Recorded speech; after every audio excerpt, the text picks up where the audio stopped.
Thank you, Mr. Speaker. As Alberta strives to reduce greenhouse gas emissions, the Ministry of Transportation plays a significant role in providing Albertans with choices of alternative modes of transportation. Can the Minister indicate what is being done to make public transit more accessible and attractive as a means of transportation for Albertans? Minister of Transportation. Thank you very much, and I thank the honourable member for that important question. As our economy and population grow, public transit provides a safe, accessible, and environmentally sustainable people of transportation to connect Albertans to work, to services, to families, and every other activity.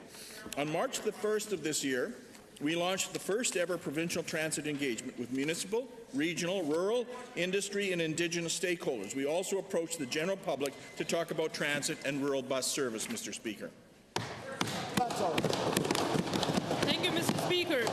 Given that the mayors of Calgary and Edmonton have both stated that increasing public transit is one of the biggest priorities for their cities, again to the same minister, what is this government doing to support public transportation in Alberta?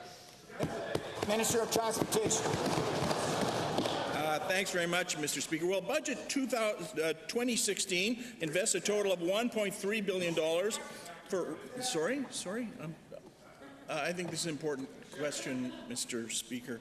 A total of $1.3 billion. Of this, 914 is the Green Transit Incentives Program. There are still $415 million in uncommitted funding.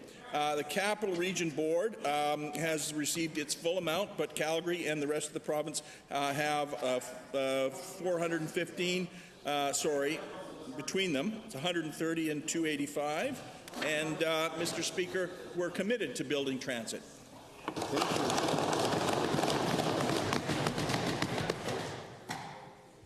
Second supplemental.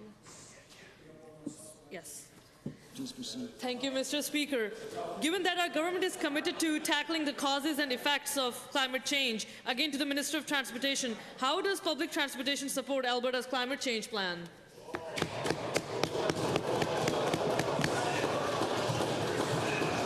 What a good question, Mr. Speaker.